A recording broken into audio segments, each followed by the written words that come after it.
Hello, everyone.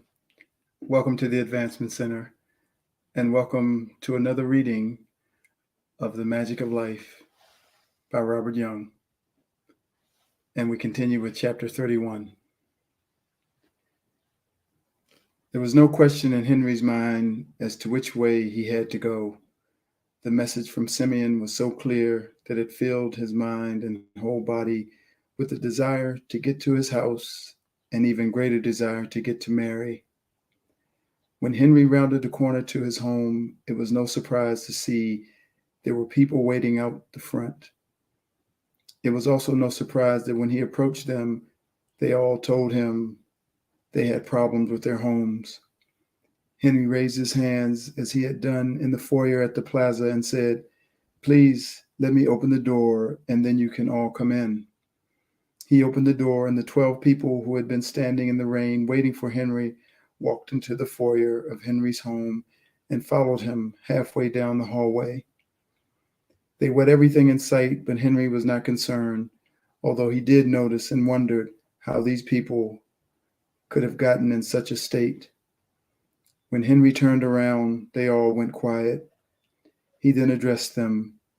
"I can understand that you all have problems, and I'll do my best to work through them with you, but I also have problems, and so do the rest of the town. Please remember, I may own a lot of the town, but I'm not the town council. I don't have the funds to repair your houses.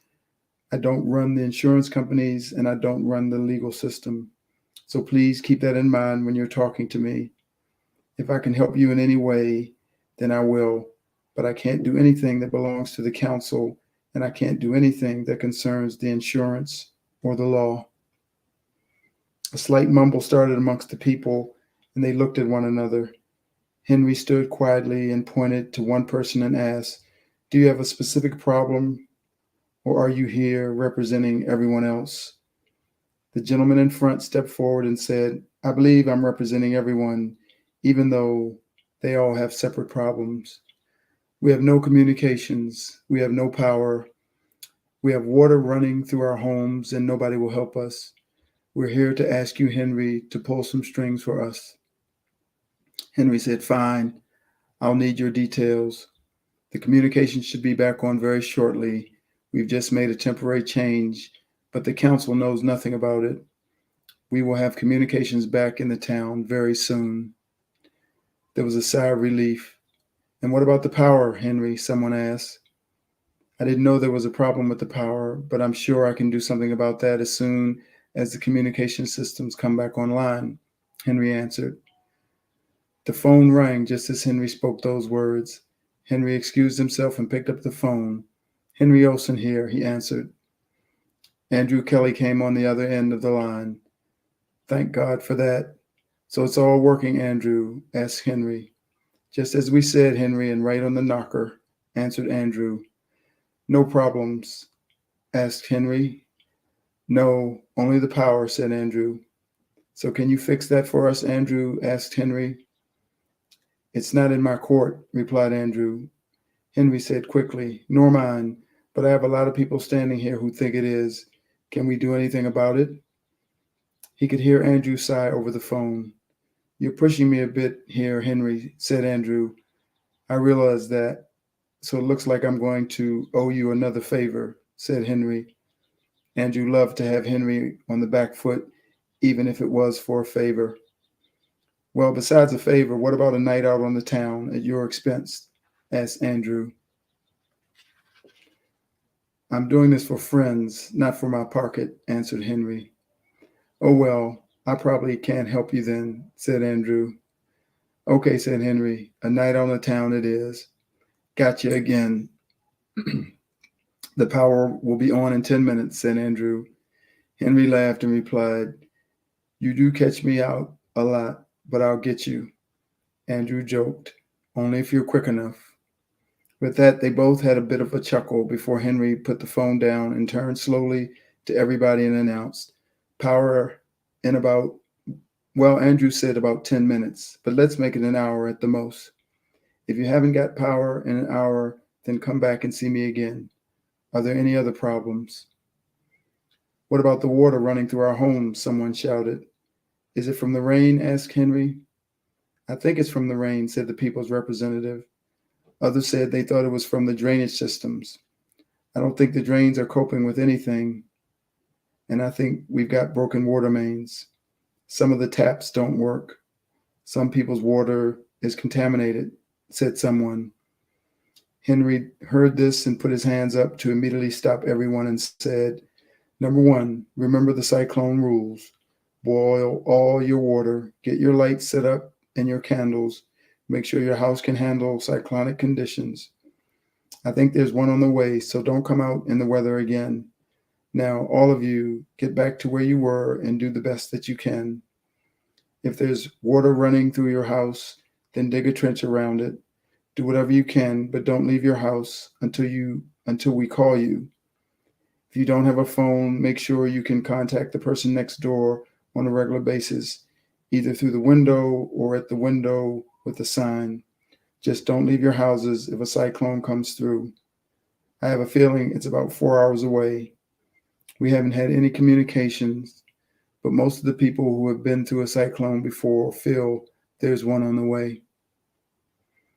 There was quiet amongst the group. One little lady stepped forward and said, Thank you, Henry. Thank you so much. Is there any man here who could help cover my broken windows? Henry turned to two of the younger men and said, Please go with Carmel here and fix her windows. Get them covered, even if it's just with timbers. Make her safe, and if it's not safe, then take her to another house. Suddenly there was a team of 12 men standing in front of Henry, ready to do as he had asked. The leader turned and said, Come on, let's go. They all followed him and walked straight out Henry's front door and disappeared into the wind and the rain. Henry had done it again. He felt good and knew that his destiny was to assist people in whatever way possible, but not to do it for them. He was to open the way for them and to help them see the possibilities. So while he was in the middle of giving himself a pat on the back, the phone rang again. He snapped out of his daydream and self-congratulations and picked up the phone. Henry Olson speaking, he answered. On the other end of the phone came a cry of relief. Oh, Henry, I'm so glad you're there. It's Mary. I've missed you so much. Henry immediately melted. He could feel Mary's heart beating over the phone, and he knew that he had to see her as soon as he could. Mary, hold everything. Don't tell me a thing. I'll be over as soon as I can get there, he said. It's okay, Henry. All I needed was to hear your voice. We'll be here, so whenever you can get over here, we'll be waiting, said Mary. Henry had forgotten about Willem until Mary had said we. I'd forgotten Willem was there. How is he? How are the two of you getting along? Asked Henry. Well, I'm fine, but Dad seems to have passed out. He received a nasty hit on the head, and I hope he's going to recover. He has passed out on the floor, and he's still breathing, but he's been asleep for a long time now, said Mary. Henry's alarm bells went off, and he said to Mary, Just check his eyes for me. Go and have a look now. Make sure they both look the same. But he's asleep, replied Mary. Pull his eyes open. If he wakes up, just tell him it's okay and that he can go back to sleep, but lift his eyelids and have a look for me. If his eyelids are rolled back, just give him a shake until they come down. Mary went away to do as Henry had asked and then returned to the phone. His eyes look okay. One's a little bit glassy and a little bigger than the other one, though. Henry said, Fine. He must have had a good hit on the head. He's probably got a mild concussion. Just keep your eye on him and make sure he's comfortable. Keep him warm, and I'll be there shortly. Okay, said Mary in her lighthearted way. I'll see you soon, Henry. Bye, Mary, said Henry before putting down the phone. It was not long before Henry went back out into the terrible weather and back out into battling the elements. It was quite strange, he thought, when you think about how the elements battle. Henry gave it some thought as he started to walk down the road and thought about all of the battles. Really, it was not the battle of the elements.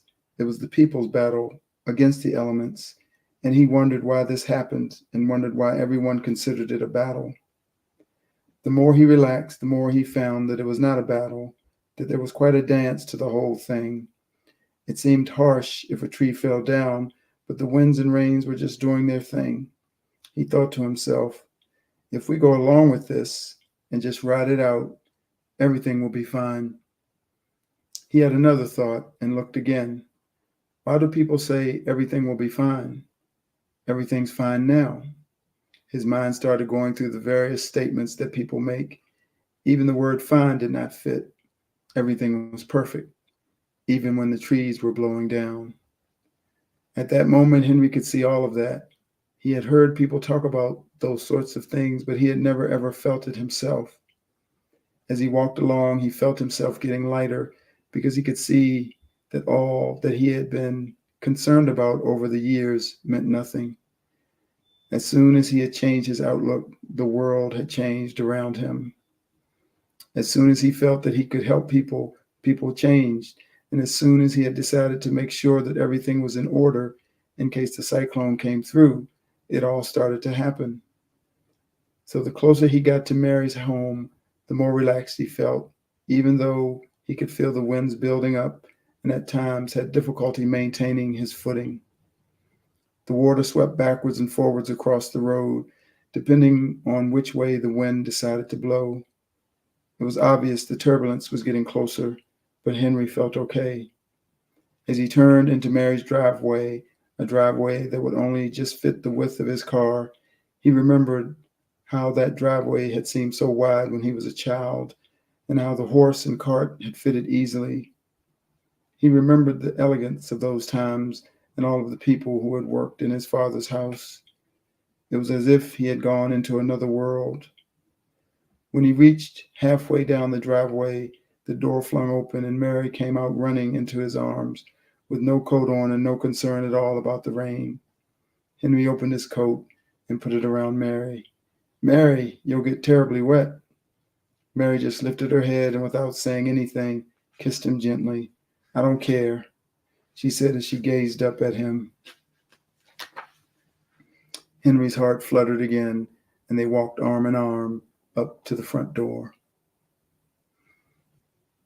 Chapter 32. Bill had been standing looking out the window for some time when he felt Suzanne's presence behind him. As he brought his consciousness back into the room, he felt Suzanne's arm slide around his waist and felt the warmth of her body press against his back. It was such a beautiful feeling. Bill could not think of anything better. He held Suzanne's hands and continued to look out the window. A penny for your thoughts, said Suzanne. I think you'd give more than a penny, Bill slowly replied. I think I've been around the world several times while I've been standing here looking out the window. Bill went on to explain, I've got this feeling of travel. I know what travel is like around the island and in the boat, but I've never been to another place, and yet I can see all of the other places. I remember seeing many things in books that I've actually recognized. So I've been out there traveling. I've been on a ship. I've been in a train. Do you remember the photos of the train that Willem showed us? Yes, I do, answered Suzanne. Well, I actually traveled in it, and I've seen lots of people, Bill continued. All different types of people, like the ones Willem showed us in his magazines, and they were real. It's amazing what you can do if you just allow it to happen. But because we haven't had to do anything here, except for listening to the cyclone and making sure we don't get any windows smashed or stale water, everything's been closed off for us so that we've got the time to do what we want to do. Suzanne kept her arms around Bill's waist as she listened. Bill went on, hardly pausing to catch his breath. I've really enjoyed being here with you all the time, Suzanne. I really don't want to go out fishing, even though I can't anyway at the moment, but I know I will have to eventually, and it's been going through my mind about getting off the island. I know the law is very strict. Well, not strict at this end of the island, but I know that you can't get past the gates at Norwich to even line up for a ticket if you don't have the money first, and then you can't get off the island if you're married. One of you can go, but the other one can't.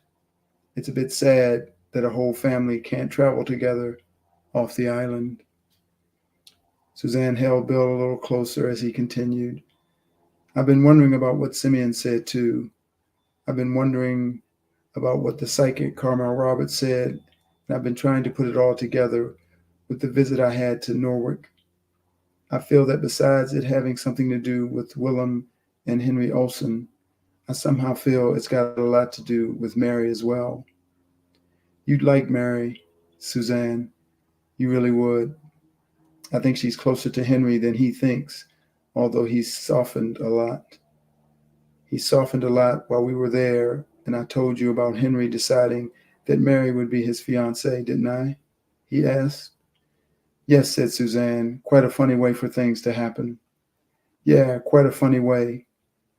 Bill knew there was a lot more to the story, and he added, as well as all of that, you know that Simon Guthridge has got more up his sleeve, and old Sally seems to have been a bit of a wag.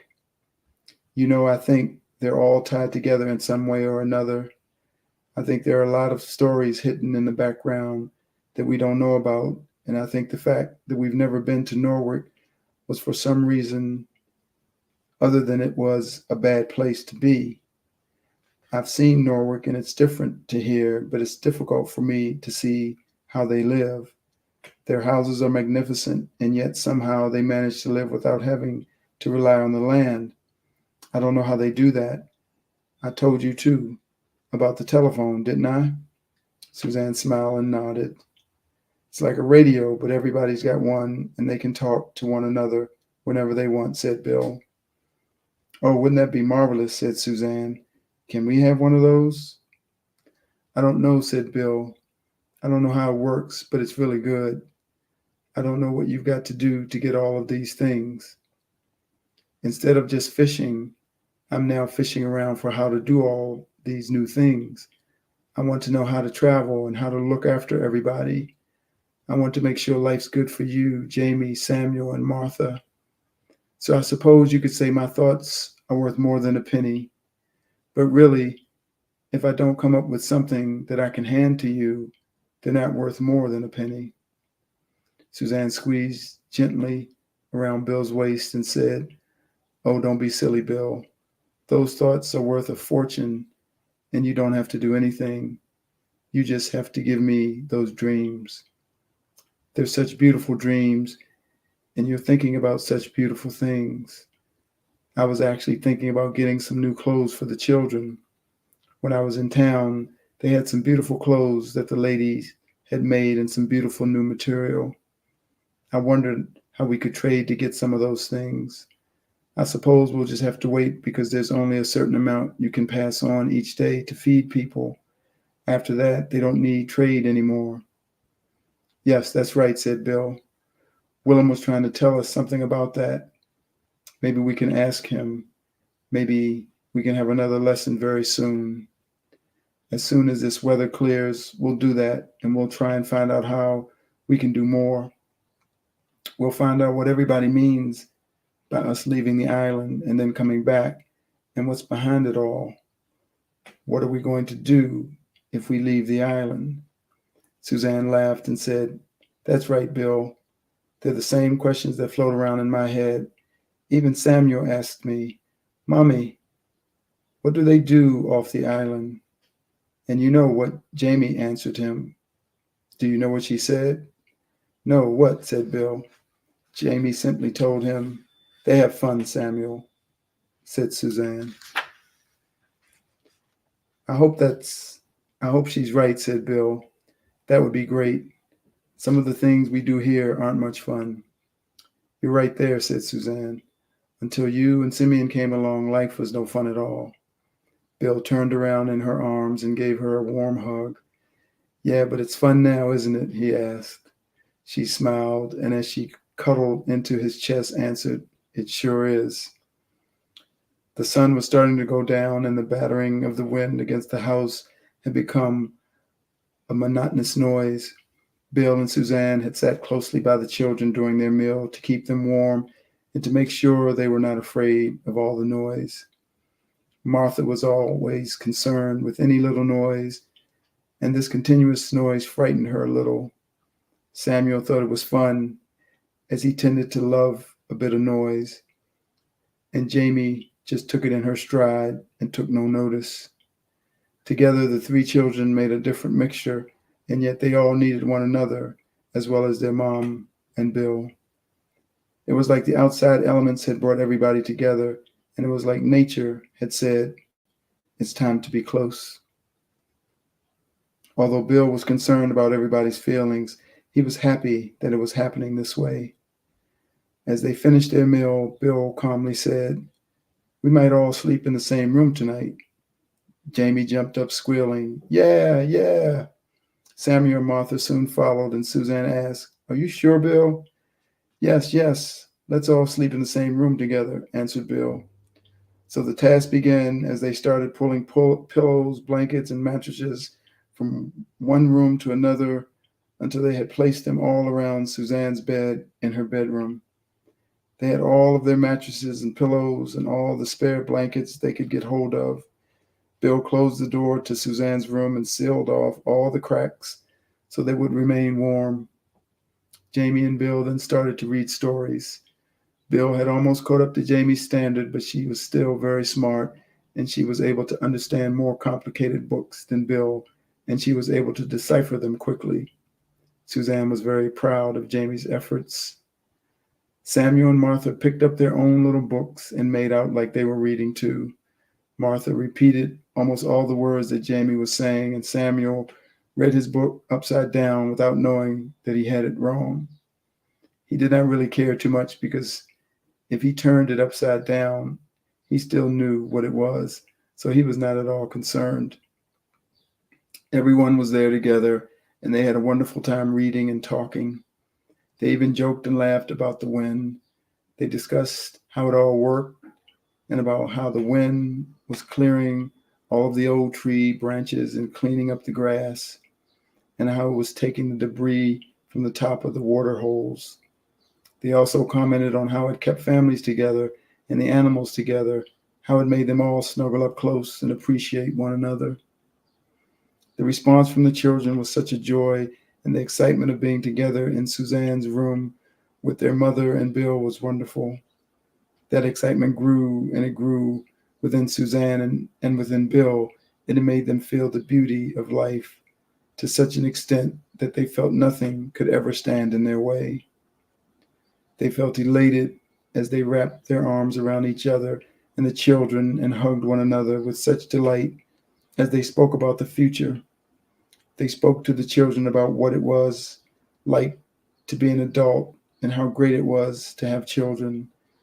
They spoke about how beautiful it was to have friends and how beautiful it was to be looked after in the way that Jamie was looked after, and to be looked after in the way that the whole family was being looked after when Simeon appeared. By this time, the children knew more about Simeon than Suzanne herself did. They seemed to have no trouble working with the concept of having a mysterious friend. They instantly went along with that, and they actually said that they knew Simeon and that Simeon knew their friends. The conversations grew to where it felt like there were 50 people in the room. Bill and Suzanne were talking to all of Jamie's friends, Samuel's friends, and even Martha's friends, who seemed to appear out of nowhere. It was a beautiful time for the family, with totally open conversation between them about everybody's feelings and what they saw and knew about the mysterious world of the unknown. Bill had almost been to the stage where he was convinced that the unknown did not exist. This family that he had gathered under his wing knew more about the unknown than he had ever heard from any other place. They were all so at ease with everything and at ease with the things that he himself had kept secret for most of his life, because his family was not really sure about things that could not be seen.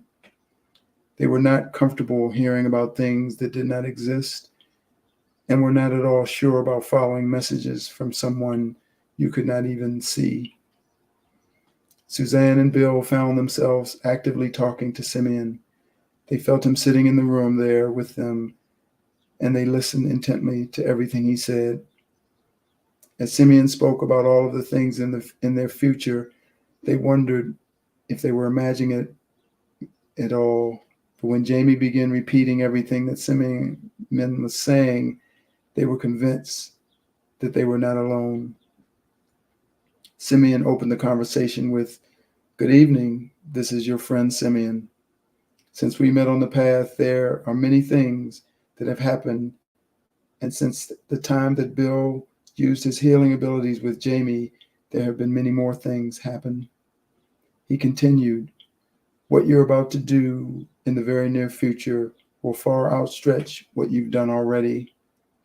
It's time for you, Bill, to change direction, and it's time for you, Suzanne, to support Bill in his new venture. Your family will learn along with Bill what's required for the future." Simeon talked on. "Bill, you will do 2 more fishing trips, and then you'll put your boat up for sale. The sale will be for money. You'll learn about money from your friend Willem and from Simon Guthridge. The sale will be organized through Henry Olson, but we don't want you to go to Henry Olson to learn the basics. You must learn those from Willem and Simon Guthridge. To learn about your future and what you'll do in the future, you must listen to me. If you find there is any doubt, you must talk to Suzanne and Jamie. They carry with them information about you that you have not yet realized yourself. It's important that you listen to other people and that you do know and understand what I say is correct, but it is more important that you discover this for yourself. You must be aware that everything you do is in line with what suits you. So as we move into the next few days, when you finish your fishing, you will begin your lessons. Firstly with Simon Guthridge, because Willem will be busy for the next few days. Then you will venture around different parts of the island to feel the difference in each area. You will begin to look at what takes place in Norwich and learn how Henry Olson operates. The further you go, the further you will be supported." Bill could not believe what he was hearing. There was no way he was going to sell the boat. He had only just finished fixing it, and it was the only thing that was holding him in a good position in life. Without the trading income of the fish from the boat, Suzanne and himself would have nothing. And the children, what about them? No, the Simeon character had gone too far, he thought. Bill did not hear anything else apart from sail the boat. He did not hear the other advice and did not hear Simeon tell him to find out for himself. Bill almost went into a closed down mode in opposition to what Simeon had said. Suzanne felt the response immediately. She wrapped her arms around Bill and said gently, "It's all right, Bill. Everything will turn out the way it's supposed to. Simeon's just trying to let us know ahead of time so that we will be okay. Remember, we're all with you now, Bill, no matter what happens." Bill settled a little after this, but he kept shaking his head about the boat. It made him quite determined to make the boat and his work significant in his life. Before he finally drifted off to sleep, he was determined to rise in the morning and head straight back to work, and it didn't matter about the weather. He had done it before, and he would do it again. Deep in his mind, he knew that at one time or at some time in the future, the sea would turn on him, and he would either have difficulty surviving or he would perish like many of his friends before him. That was the nature of the sea, and he knew that if he went out in the bad conditions, he was reducing his chances of return. His stubbornness had really kicked in, though, and he was determined to go fishing and bring back the biggest haul ever in the early hours of the next morning. In that feeling of determination, Bill's energy started to rise again, and he could feel himself starting to steer his own life. Even though he was rejecting Simeon's advice, he felt good, and he took Suzanne in his arms, cuddled in closely, and went off to sleep. It was around 2 in the morning when the cyclone finally hit, and the whole ground shook underneath the pressure of the winds. It hit with such a force that it seemed like the heavy winds the night before were just a breeze. With a frightening sound and an unbelievable roar, the winds were trying to tear apart the small house that Bill, Suzanne, and the children were asleep in. They all awoke suddenly. The children cried, and Suzanne wondered whether they would all make it through the night. Bill forgot immediately about his determination to go fishing and gathered his new family together into the one bed and held them close. He knew the house was safe. He had checked it out previously, and if anything did fall apart, he was safer staying right where he was with the family. So when he heard the sudden bang against the side of the house, he knew not to move. He knew that whatever it was that had hit the house would either stay there or blow away. And if it did damage anything, it was better that it was on the side of the house and not out the front. Suzanne felt differently. She wanted to know what had happened. Bill kept reassuring her that it was all right and that they had to stay where they were and stay calm. Suzanne almost panicked. She felt she had just had to go and have a look. Bill held her firmly and said, "Don't move away from the children, not for one moment. If we stay here, even if the house blows away from around us, we'll all be okay if we just stay together. If you go out there and something happens to the house, then we've lost you." Suzanne's face went white. She knew what Bill was saying was right, but the possibility of the house blowing away from around her frightened her. She turned to Bill and asked, "Do you think the house will blow away?" Bill started to laugh and answered, "I really have to watch what I say, don't I? No, the house won't blow away, but just in case, let's all stay together." "Yes, Mommy, stay with us," pleaded Jamie. Samuel and Martha looked into Suzanne's eyes, but never said a word. Suzanne melted immediately, and she soon settled down and snuggled up close to the children. It was a long night, and the children began to shiver with the fear of the sounds coming from outside and the movement of the house. Bill knew that he would have to do something immediately, so he started to sing at the top of his voice over the sound. He sang the most ridiculous words he could come up with. He had no idea of what he was saying. He was just trying to make a noise and tried to make it sound good for the children.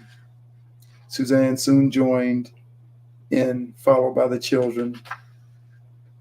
The sound of the storm soon disappeared in the background, and as their joy increased, the storm seemed to fade into the background as they all enjoyed each other's company once again. It was Jamie who broke off their singing when she suddenly jumped up and said, "Look!" She was pointing to the other side of the room.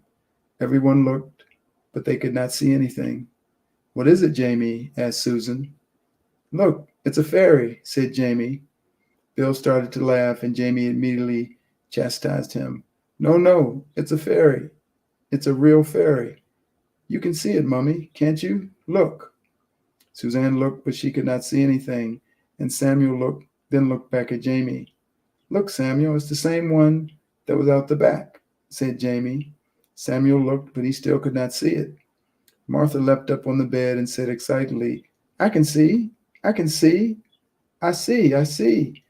Suzanne knew that Martha had better vision than Samuel, so she started to ask Jamie about the fairy. "Tell us all about the fairy, Jamie. What does it look like? What's it doing?" asked Suzanne. "You can see, Mummy. Just look past what you can see," said Jamie. Suzanne realized that Jamie knew that she had closed herself down and was not seeing anything apart from the physical dimension. When Jamie told her to look past what she can see, Suzanne knew exactly how to bring the fairy into vision. She looked past her normal vision, and there, standing in the corner, was a beautiful fairy, one that Suzanne had seen before, though she was not certain whether the fairy was elf-like. It was quite different, and it looked so light, but also strong, so flighty, but also stable. She wondered about what it was thinking. Jamie spoke up and said, "The fairy said we have to get up and eat, and we have to do the things that we were going to do, even if the storm doesn't go away." "How do you know that, Jamie?" asked Suzanne. "She talks, Mommy. The fairy talks, said Jamie. Tell me exactly what the fairy's saying, said Bill. Jamie shrugged her shoulders and sighed. Oh, Bill, I just told you what she said. Bill changed his approach. I'm sorry, Jamie. Just tell us more. Well, the fairy wants to dance, and Samuel and I danced with the fairy yesterday, but the fairy says she won't dance until the storm's finished, said Jamie. So when will the storm be finished? Asked Bill. The storm will be finished when it's finished, answered Jamie simply. Suzanne started to smile. She knew the meaning behind the fairy's appearance. The children needed to know that they were safe and that there was no need to wait until the storm was over to do anything else but dance. All the other things were fine now that the children could look forward to dancing when the storm was finished. As quickly as Jamie's focus had turned to the fairy on the other side of the room, it swung back to the bed. She hopped up and started to bounce up and down. What about the fairy, Jamie? Asked Suzanne. Oh, the fairy's gone, said Jamie casually. Everything then went back to normal, except that Jamie was jumping up and down on the bed and stirring everybody up. She started to laugh, and then Samuel started to laugh, quickly followed by Martha, Suzanne, and then finally Bill. It was not long before they were a happy, joyful family once again, romping around on the bed and ready to get up and get stuck into the day. Suzanne was the first one to move away from the bed. Okay, everybody up. It looks dark out there, but it's daytime. We've had enough sleep, ordered Suzanne. The three children bounced out of bed, but Bill got up slowly and went over to the window to have a look out. He could see nothing as the sound of the wind buffeting the side of the house became more intense. Suzanne walked up behind him and said, Come on, Bill. Don't focus on what's out there. Think of the fairy. Bill lightened up a little and turned to Suzanne and agreed. Okay, he said. They walked out of the room together, ready to get on with their day. And that ends chapter 32. And when I return, we will be starting on chapter 33. So until then, I wish you a perfect life, perfect health, and a magic future.